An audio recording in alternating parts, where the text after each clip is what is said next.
Hi. I've never done this before, so this is new. Start where I'm at, I suppose.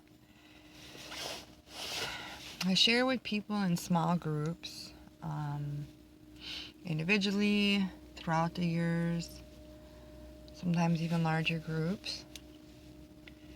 And I thought maybe I would try and here, maybe I could reach people I would have ever been able to reach.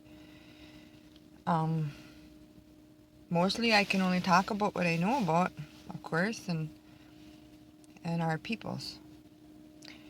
And teachings I know, experiences I know, those truths. But apply it, however, to your own tribe, to your own communities. Look for your own truths in it. And always, when you hear something, a story, a teaching, or something, look for the connections, look for the truth, because I know in our peoples everything is within the circle teachings, and if it isn't connected, maybe there's something off in that teaching that's been changed due to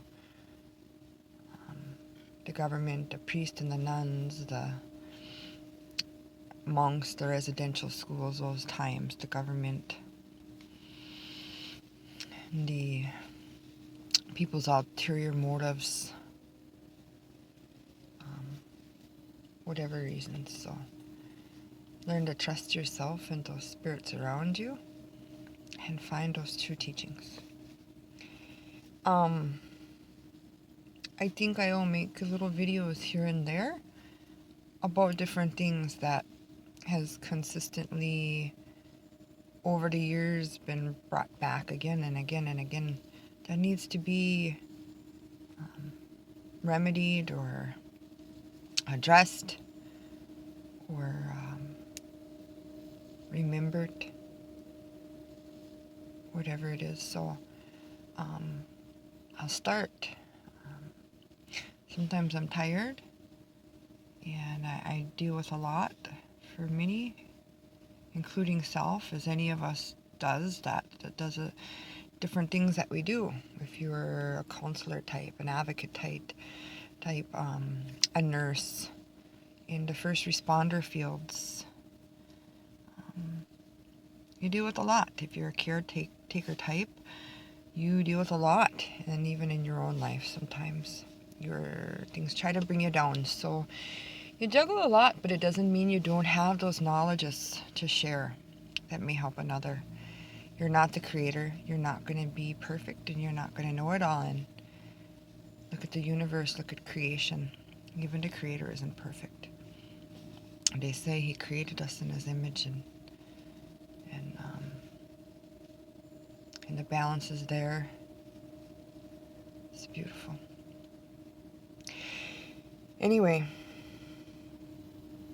I think this time I will, on this video, talk about our ceded territories, our homelands. So many people I know from different tribes, they all think that they have to stay on their reserves. There's nothing else out there. You got to go home. They feel this pull, kind of like in dysfunctional families, dysfunctional relationships. Maybe just your job, your mundane life. It is that feeling of familiarity. You know what to expect. Sometimes people stay with abusers because they know what to expect. They know how to read that he or she is lying or running a game or cheating, and they can brace themselves a little bit after a while. They know what to expect. But the unknown becomes very scary, and it becomes awkward sometimes, and you don't want to embrace that awkwardness. And so you take off and you come back. You come back to what you know best. But I want you to remember that the reservations, the reserves, They were made as prisons. The governments, United States and Canada, well, even in South America they did it. In Ireland they did it. In what's now known as Mexico they did it. Any tribal people and clans people, and they found the chunk of land that they thought was the worst. Whether it was a desert land or swamp land or something that they felt wasn't of use to them. They couldn't farm, they couldn't get water, something they didn't know. I mean, you look at the reserves up north and a lot of it is wetlands, and yeah, it's buggy, really buggy. It's going to get moldy and people are going to get sick. Some of our best medicines grow there, eh? They didn't know. And because those best medicines grow, those greens and those, means there's water, and that means there's going to be the forelegs and the wings, and there's going to be food. But it's just hard to live there and maintain that balance. We weren't meant to live there or live there 24/7. Christ, we migrated. All peoples did. We migrated with the seasons. We migrated with the hunts. Even our lodges. Today they're keeping a lodge in the same place all the time, and we moved our lodges with the cycles of the moon when the spirits said so. He said it was best. It's time to move this lodge, eh? Let the land rest, let the spirits rest. And translating things so others can understand. Generations passed and we lost the true meanings of those words. God, everything's so connected. I want to talk to you about the reserve lands, and then you end up talking about the languages and dysfunction. But it's all connected, how it all affects. Well, we forget that. We would leave that land. And the different clans lived in different areas. And for our tribe, we were over by New Brunswick from the East Coast. We started our migration journey, about 500 miles north and south wide it was, of people, of Anishinabay people. This migration journey took generations, actually. And in that time, there was wars. The governments pinned brother tribes against each other, and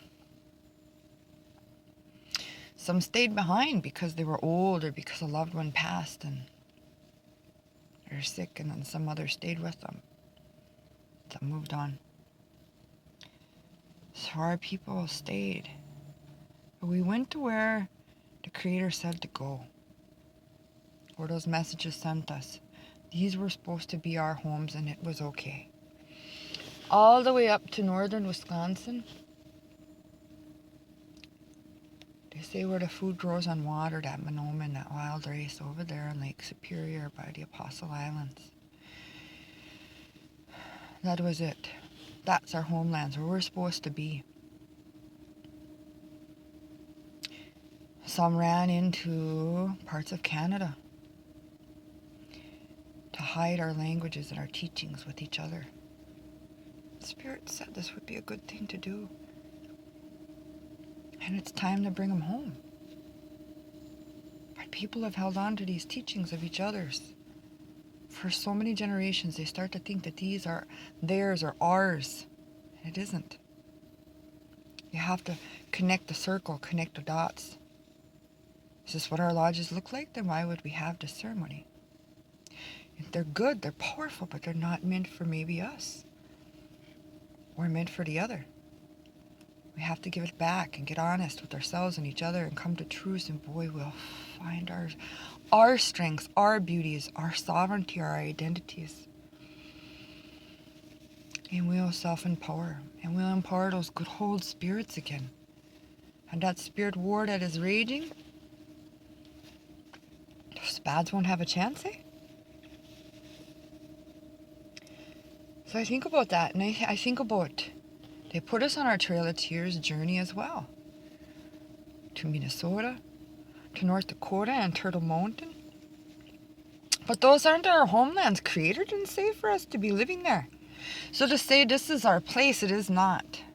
This is not our homelands. We follow the ways of our Creator. We follow the ways of them, their man, their ways. Which is it?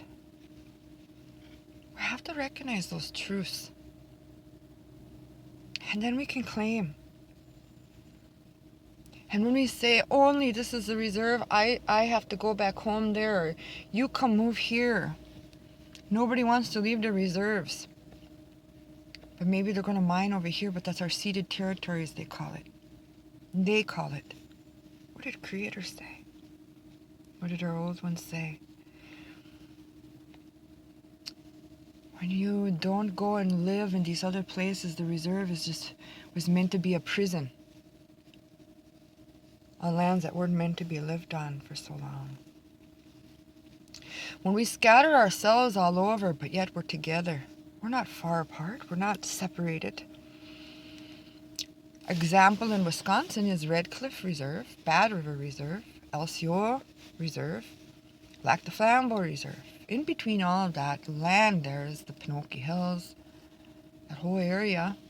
That was all our lands too, eh? Nobody's living there really of our people. They go to the reserves, they go to the prisons. They go where the dysfunction's running thick.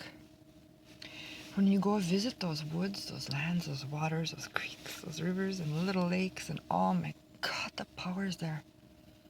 We used to do ceremonies there. Those old ones are still there.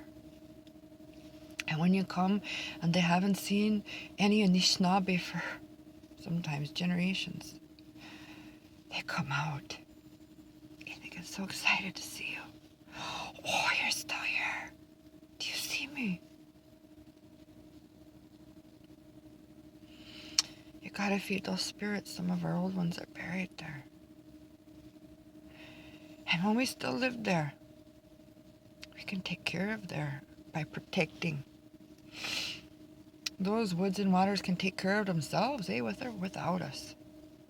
We need them. We can be watching over them and stay connected. We need those spirits. So we gotta feed them. Because spirits can die. A river can die. A lake can die. We gotta feed them so they can feed us. They'll show you the teachings. Those little people, they're still running around up there. The UP all over. They're waiting. And everybody's hiding on the reserves, sitting in that familiar dysfunction. But we wouldn't be living far from each other. 20-minute drive, 15-minute drive, half-hour drive, 40-minute drive. Imagine if they wanted to do mining, pull the water, test drill. And we lived all over these areas here. We would know them, wouldn't we? Our burial sites, we'd be able to protect them. We'd always have somebody with stakes somewhere. And we would be connected. Dots all over covering the lands, eh? We know what's fruitful growing where and what's not. And we can tell each other. Keep the reserves. Keep them. Those band offices are great. It gives us a little bit of a stake, a whole lot of illusion of control and stance, but position, but a little bit of stake in things with the governments. And that's what it's for. Keep those stakes to protect the water and have say. Protect our burial sites. Keep those stakes for our sovereignty.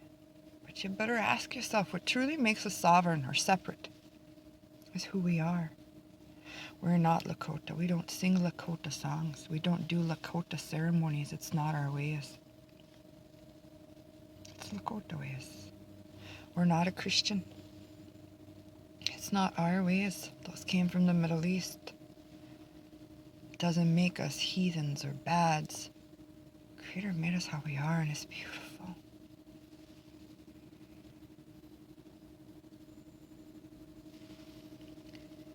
So we have to get back to our ways, and we have to reconnect and stop saying I am Bad River Tribe. I am Red Cliff Tribe. Only in the United States are these reserves saying these things. You are as Bad River Reserve, Red Cliff Reserve. We're Anishinabay, Algonquin Nation. We have to know who we are and say it with pride, say it with the heart that we were created with.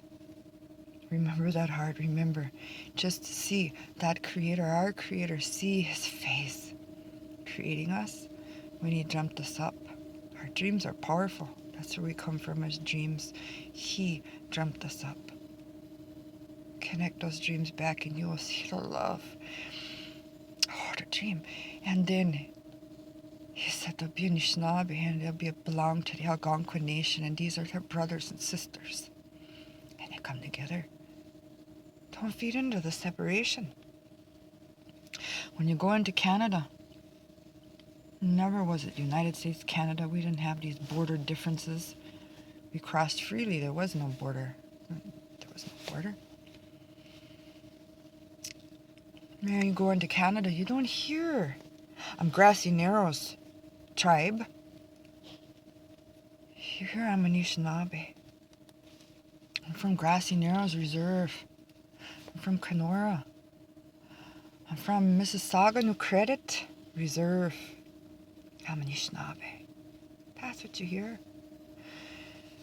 And when you go there, they say, oh, Anishinaabe. And they get so happy to see you. You're home. Okay? Your family. They see no different, and they see nothing but the beauty in you. Wondering what teachings do you hold. And boy, do they got the dysfunction too. But at least they have that truth still. The balance is still here, or we would be wobbling out into the orbit. And so in the bads, there's the goods too. The goods try so hard to turn the bads around. Turn it on them. And so in each of us, there's teachings. One reserve might know the true old language better. Screw their dialects. Why the dialects change? Because we were exposed to French or English or German. Or we were exposed to Lakota or Six Nations. Or Cree. Trying to translate to hide a teaching. We have to go before all of these traumas, these generational traumas. When a person is raped or beaten, think of somebody you love. In Indian country, we all know somebody, including ourselves. Think.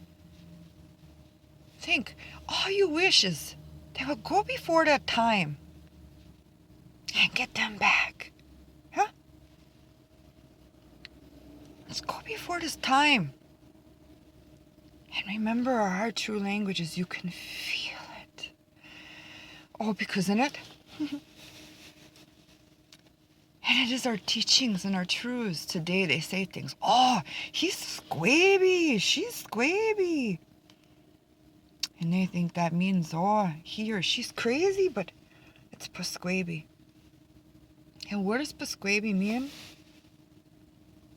It means to be outside the circle, right? Because our ways is to be of the circle ways. Everything is the circles within circles within circles, and the triangles, the stars of creation.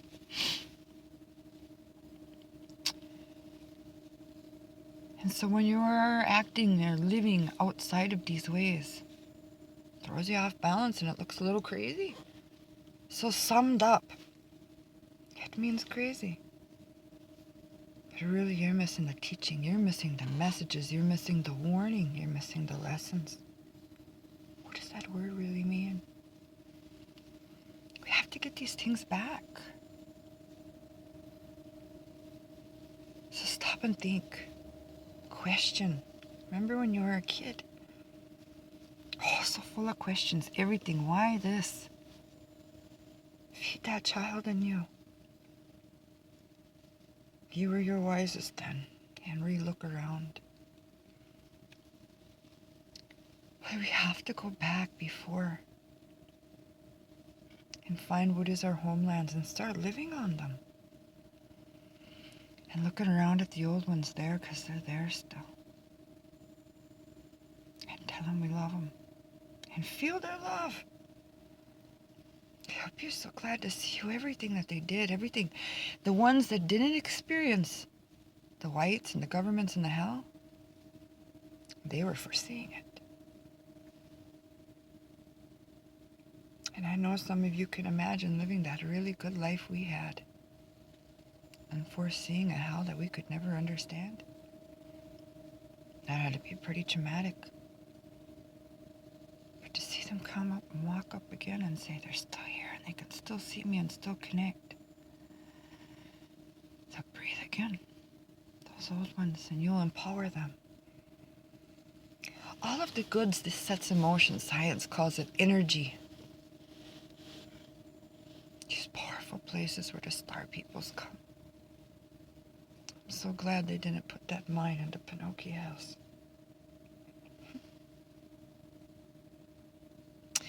No one is greater than another. We're all gifted equally. No one is needed more than another. I always talk about, imagine having a feast. And there's going to be the circle. And one person's going to bring the firewood here. Another person's going to keep the fire. They know how to do this no matter what kind of weather comes, boy. They know how to keep it going for us. Maybe another person don't know what to do. Pouring rain sideways down, or, you know. Another person's going to bring the water. Another person's a really good hunter. And they know how to take care of that meat so we don't get sick. And another person knows how to cook it all.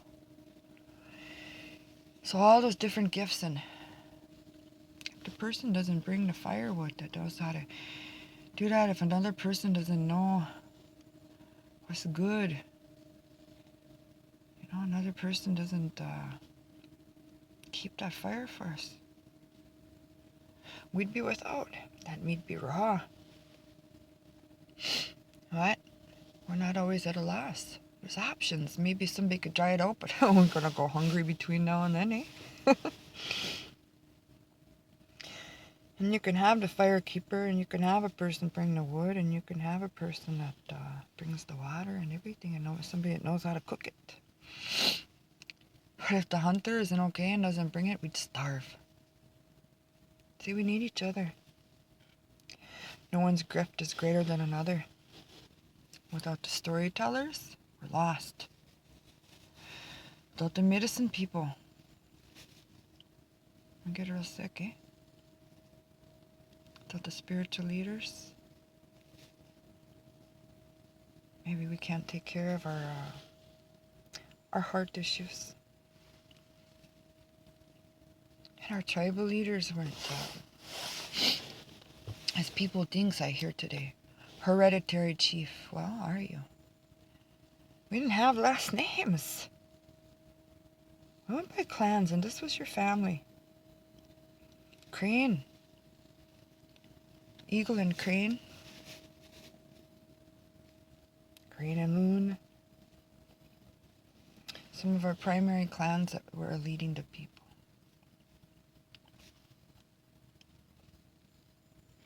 But those were in normal times.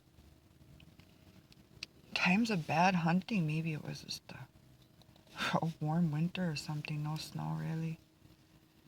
And the deer were laying down low. Things like that. Well, then the hunters led. Because they could best care for the people. It wasn't about position or title. It's about what was best.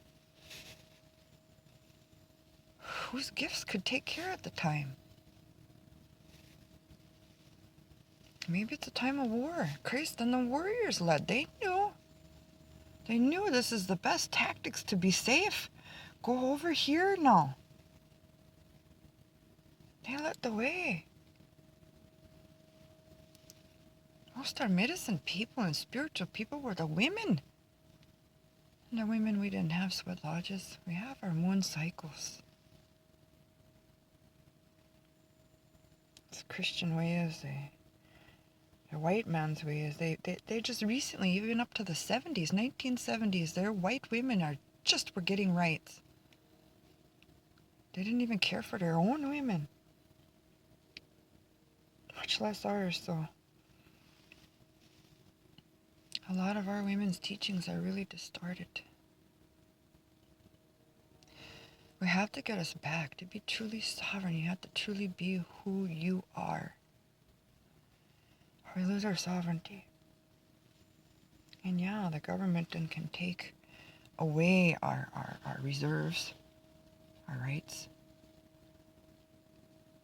You can battle it all you want, but you know you're going to lose. To prove you're truly sovereign or separate, not assimilated.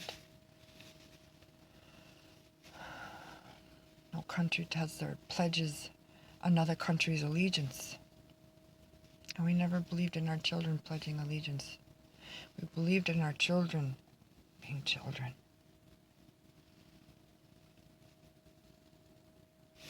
That's sacred. Gosh, their connection to everything, what they see and how they see it.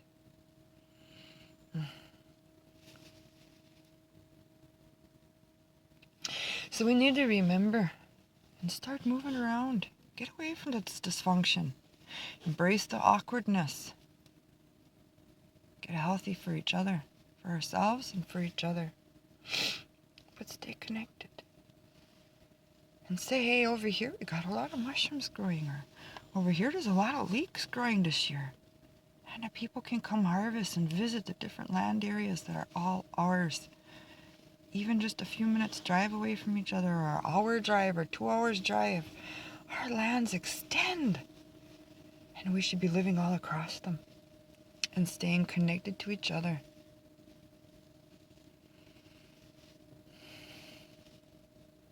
How good that is. Oh, the old ones. And what that would set in motion. Anyway, that's it for now. I'll talk more later.